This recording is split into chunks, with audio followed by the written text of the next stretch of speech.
여러분, 하반기 주택시장 망설이지 말고 빠르게 움직이세요. 구독, 좋아요 눌러주세요.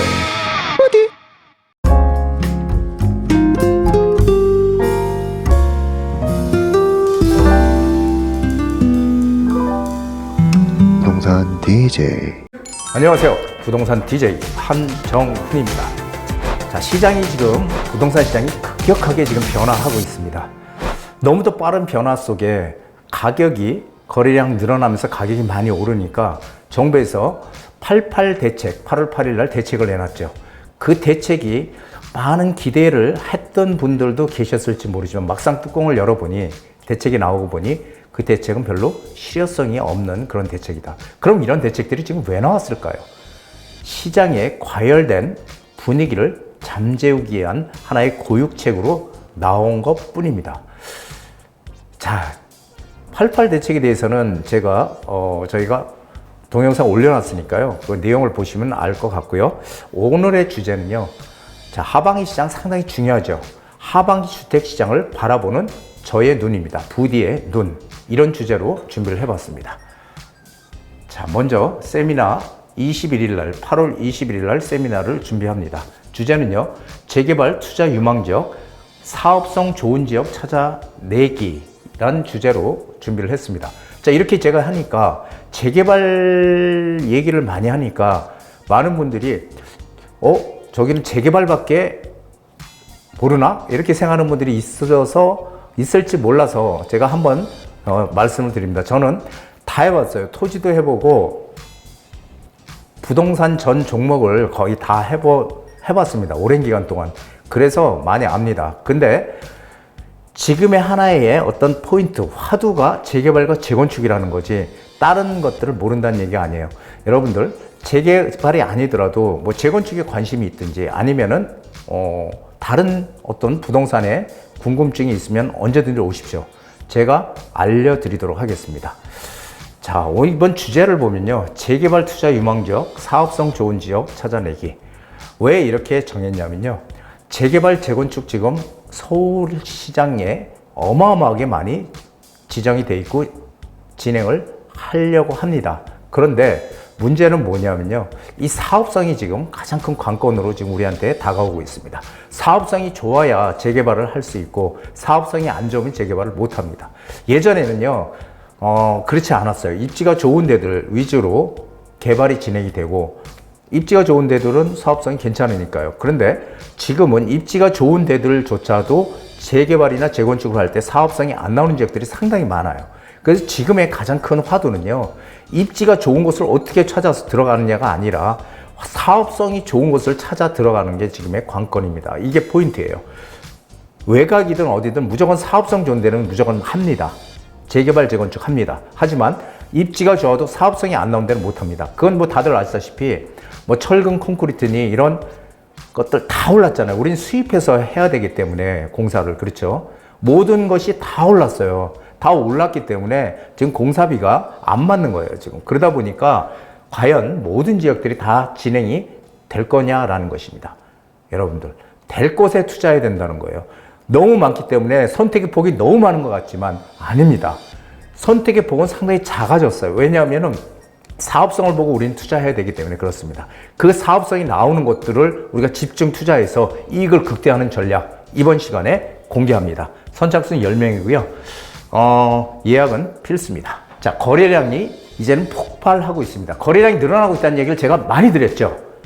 1월 달부터 제가 드렸어요. 1월 달부터 거래량이 지금 변곡점이 생겨서 거래량이 늘어나고 있다는 얘기를 드렸었는데 지금은 이제는 늘어나는 게 아니라 폭발하고 있습니다.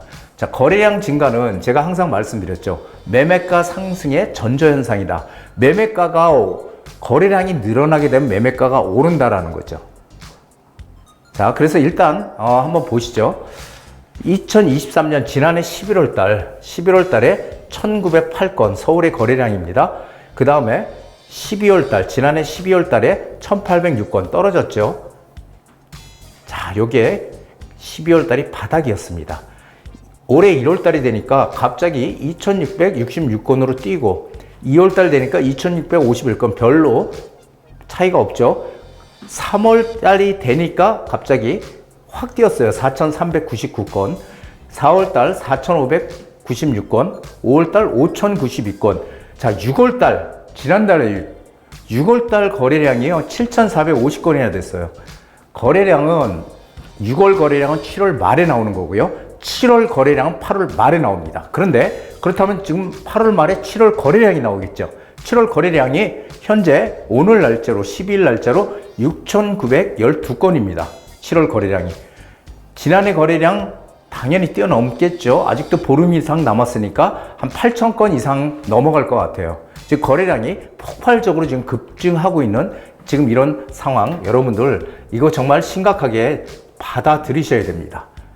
자, 그런데 거래량이 늘어나면은 매매가가 올라간다. 그래서 매매가의 전전상이다, 이런 얘기를 많이 드렸는데요. 그런데 거래량 증가와 감소의 정확한 의미를 한번 우리는 알아보죠. 보통 일반적으로 거래량이 늘어나면 매매가가 올라가는 건 맞습니다. 하지만 거래량이 늘면 집값이 상승하고 거래량이 줄면 집값이 하락한다? 이건 반드시 그렇지는 않아요. 뭘 봐야 되냐면은 추세를 봐야 돼. 추세를. 이 거래량도. 자, 그래서 집값이 지금 올라가는 추세. 아까 제가 그 그래프 보여드렸죠. 계속 거래량이 늘어나잖아요. 그렇죠? 집값 늘어나면서 집값이 올랐죠. 집값이 오르는 추세에서 거래량이 늘어나게 되면은 이게 매매가 상승 신호가 되는 거고, 매매가가 이제 올라간다는 상승 신호가 되는 거고, 근데 집값이 하락해요. 하락하는데도 거래량이 늘어난다. 하락하면서 거래량이 늘어나면 하락된 거래량으로 늘어나는 거잖아요. 그렇게 되면 어떻게 돼요? 매매가 하락이 이제 신호다. 매매가 하락의 신호. 그래서 이것을 잘 아셔야 됩니다. 무조건 거래량이 늘어나면 다 좋은 게 아니고, 근데 대부분 거래량이 증가하잖아요. 그러면은 추세가 오르는 추세라요. 이해가 돼야 대부분 거래량이 늘어나요. 최소한 한 90% 정도는 거래량이 늘어나면 매매가가 올라간다라고 생각하셔도 무방합니다. 그게 뭐 전혀 틀리는 얘기가 아니다라는 얘기예요. 자, 추세. 그러면 이 흐름을 정확하게 읽어야 되는데 상승 흐름이냐 하강 흐름이냐 이걸 봐야 돼요. 자, 부동산이 이렇게 상승 흐름으로 이렇게 갈 때 이거 정말 중요합니다. 제가 누누이 말씀드리지만 상승 흐름으로 갈 때 이 정부에서 규제를 딱 가합니다. 여기서 규제를 가하게 되면은 규제의 영향으로 인해서 가격이 약간 하락한 기간이 존재합니다. 하지만 이 하락하는 기간은 길어야 3개월에서 5개월 정도 약간 하락하고 거래가 정체되는 거죠. 거래가 정체되면서 있다가 3개월에서 5개월이 지나면 다시 원래 추세가 상승 추세였기 때문에 상승 흐름으로 간다라는 거, 이거 기억하셔야 되고요. 반대로 시장이 이렇게 하락을 해요. 하락을 하면 정부에서 가만둬 놔두면 안 되거든. 왜냐하면은 부동산은요, 우리 개인 자산 중에, 우리나라 사람들의 개인 자산 중에서 75% 이상을 차지해요. 그러다 보니까 나머지 한 20%가 금융자산, 그 다음에 기타 자산이 한 5% 정도 되는데 75% 이상이 부동산 자산이니까 이게 너무 많이 올라도 안 되고 너무 많이 떨어져도 문제야. 너무 많은 사람들이 가지고 있기 때문에, 소유하고 있기 때문에. 참고로 미국은 이 부동산 자산의 비중이 한 35% 돼요. 우리의 절반도 안 돼. 우리의 절반도. 그러니까 우리가 상당히 전 세계적으로 이 부동산에 대한 애착이 상당히 많은 국민은 맞습니다. 자, 그래서 어찌됐든 너무 올라도 안 좋고 너무 떨어져도 안 좋아. 그렇기 때문에 정부에서는 항상 냉탕 온탕의 규제와 완화 정책을 계속해서 번갈아가면서 필 수밖에 없는 그런 상황이다라는 것도 알아두세요. 자, 그래서 이렇게 계속 가격이 하락하면요, 정부에서 개입을 하죠. 부양책을 써요. 각종 규제 지역 없애주고, 그 다음에 미분양된 것들 5년간 양도세 면제라든지 이런 거 예전에 나왔던 대책들이죠. 이런 대책들이 나옵니다. 취득세도 면제 이렇게 해서 나와요. 그런 어떤 효과가 나오면은, 부동산의 부양 효과가 나오면은 이렇게 하락했던 게 다시 뭔가 약간 상승하면서 상승 추세로 약간 바뀌는 것 같아요. 자, 그런데 역시 부동산 시장이 상승할 때나 마찬가지로 하락할 때도 이 완화 부양책, 부동산 시장 부양책의 영향으로 약간 상승하면서 그냥 상승 추세로만 이렇게 가요. 그렇다고 가격이 엄청 오르는 건 아니고. 하지만 이것도 역시 3개월에서 5개월을 못 넘기고 5개월 정도 지나면 원래 추세가 하락 추세였기 때문에 하락 추세로 간다는 겁니다. 그래서 이 정부의 부양 대책이나 규제 대책의 효과는 뭐예요? 단기간에 불과하다라는 거, 이거 꼭 기억하셔야 됩니다. 자, 다시 한번요. 정부의 부양 대책이나 규제 대책이 나왔다. 그렇다면 시장은 어떻게 반응을 한다. 하지만 그 반응하는 게 단기간에 반응하는 것이다. 끝까지 길게 가는 게 아니다라는 겁니다. 원래 추세대로 다시 턴한다. 그게 보통 3개월에서 5개월의 시간을 두고 간다. 그래서 항상 이 추세를 우리는 정확하게 잘 읽어야 부동산에서 성공할 수 있다. 이런 얘기를 드리는 겁니다.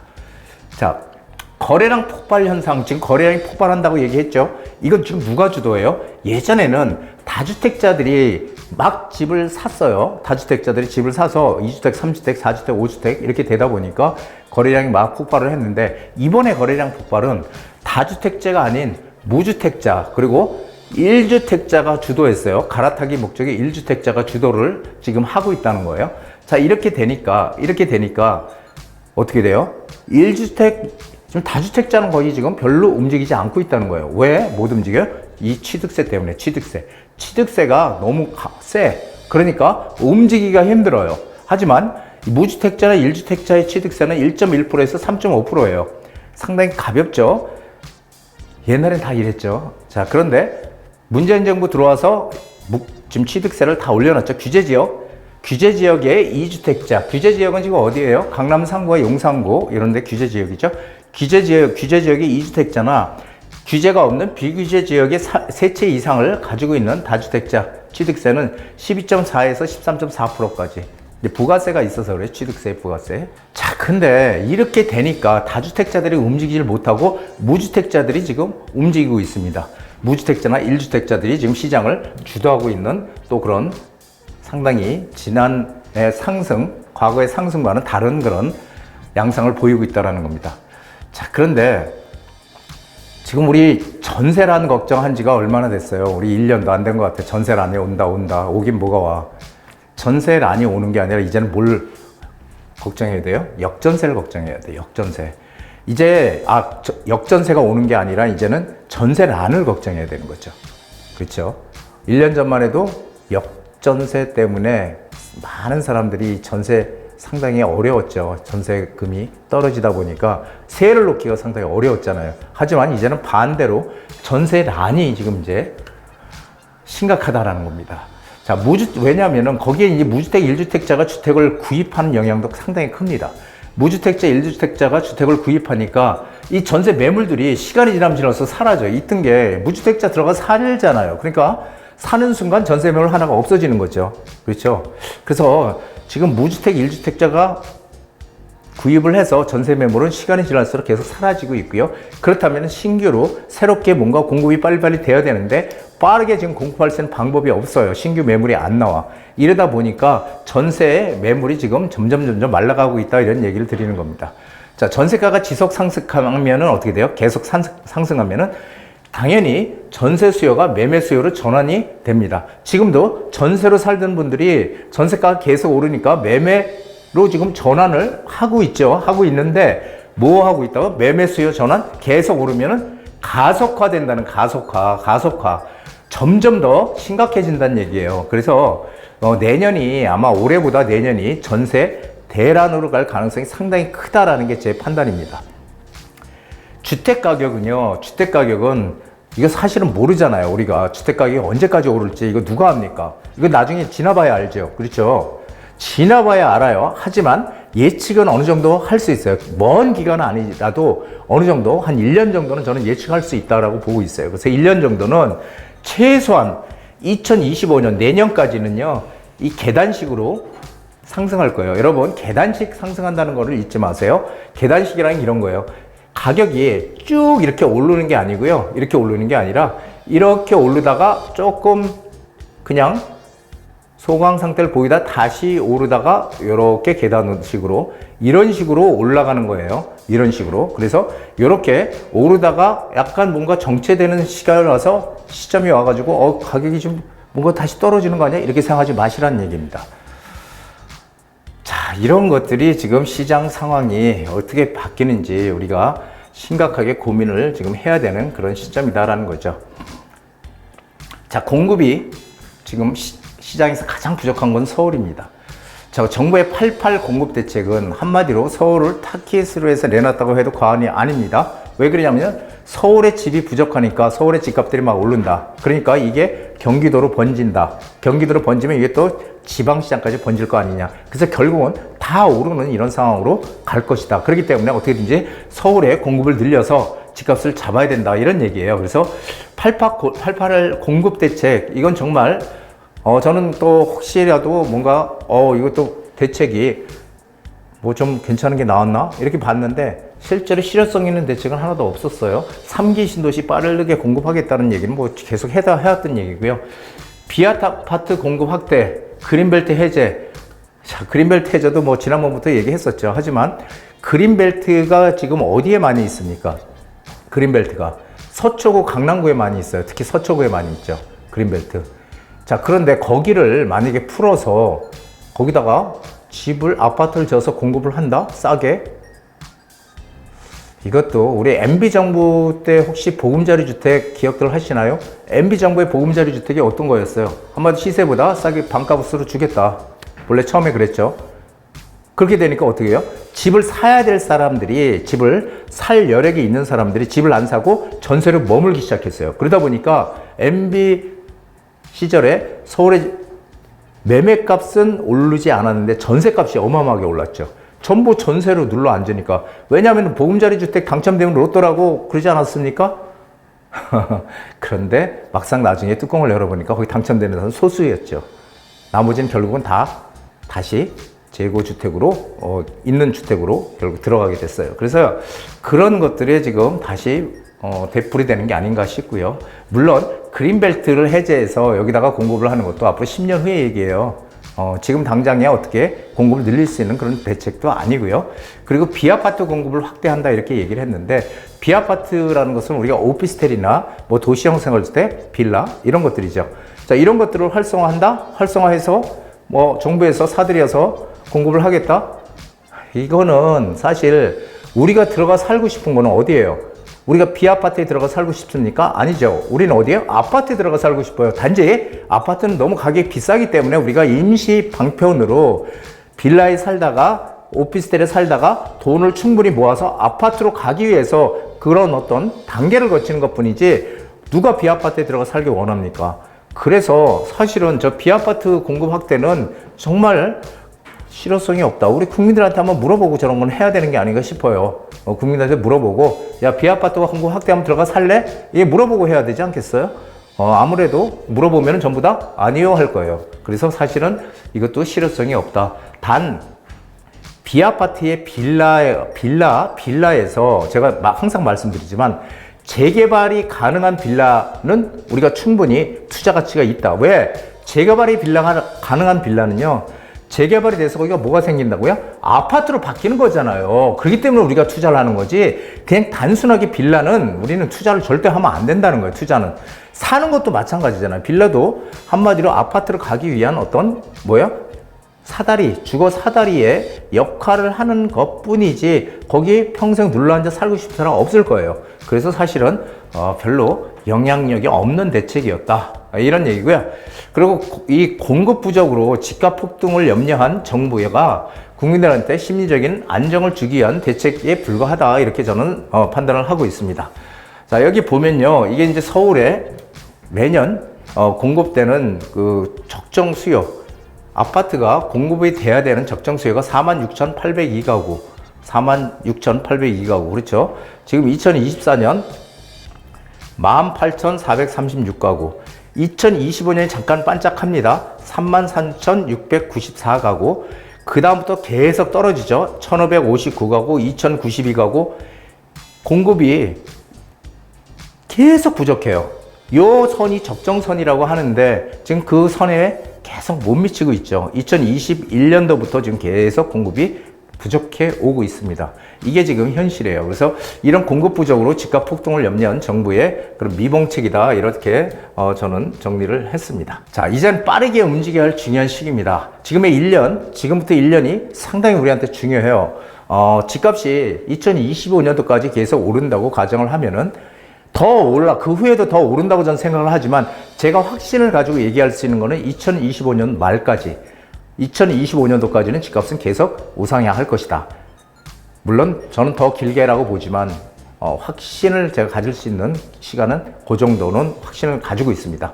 자, 공급 부족은요, 단기간에 해결될 수 있는 것이 절대 아니죠. 그렇죠. 그런 대책이 당장 무슨 공급을 쏟아낼 수 있는 대책은 아니잖아요. 그래서 공급 부족은 단기에 해결될 수 없다. 이번 88 공급 대책에 있어서 좀 아쉬웠던 게 사실 우리한테 실효성 있는 대책이 나와야 되거든요. 다주택자들 취득세를 어떻게 좀 감면을 해준다든지. 그렇죠. 그리고 전세 보증받는 거 있죠. 126%. 공시가격의 126%. 이것도 늘려줘야죠. 왜 시세보다 못 받게 합니까, 그거를. 그래서 이런 것들이, 상당히 좀 현실적으로 우리한테 다가오는 것들인데, 이런 것들은 손을 전혀 안 댔죠. 자, 상기 신도시는 서울을 대체할 수 없습니다. 상기 신도시. 절대. 상기 신도시는 한마디로 얘기하면은 이 경기도에 들어오는 거잖아요. 근데 경기도에도 중심 지역들 있죠. 경기도의 중심 지역. 중심 지역과의 경쟁은 절대 안 됩니다. 그렇다면 중심 지역이 아닌 어디랑 경쟁이 될까요? 이 경기도의 외곽 지역들과의 경쟁이 될 겁니다. 그런데 그 외곽 지역들과 경쟁을 하게 되면은 이 상기 신도시가 이기게 돼요. 그래서 그 외곽 지역들의 물건들이, 집들이 상당히 좀 문제가 될 것이다. 나중에 이렇게 얘기를 합니다. 그쪽에 영향을 미친다. 서울은 전혀 영향이 없다. 이렇게 보시면 되고요. 향후 1년이 투자 성공과 실패를 판가름합니다. 자, 재개발 시장에 기회가 숨어 있습니다. 재개발 시장에 기회가 숨어 있다고 제가 정말 많이 말씀드렸죠. 판단은 신중하게 하되 행동은 빠르게 하셔야 우리가 돈을 벌 수 있는 기회가 옵니다. 사업성 좋은 지역을 찾아 빠르게 진입하는 게 투자 성공의 지름길이다. 사업성 좋은 지역. 가장 지금 화두가 뭐라 그랬어요? 이 사업성이에요, 사업성.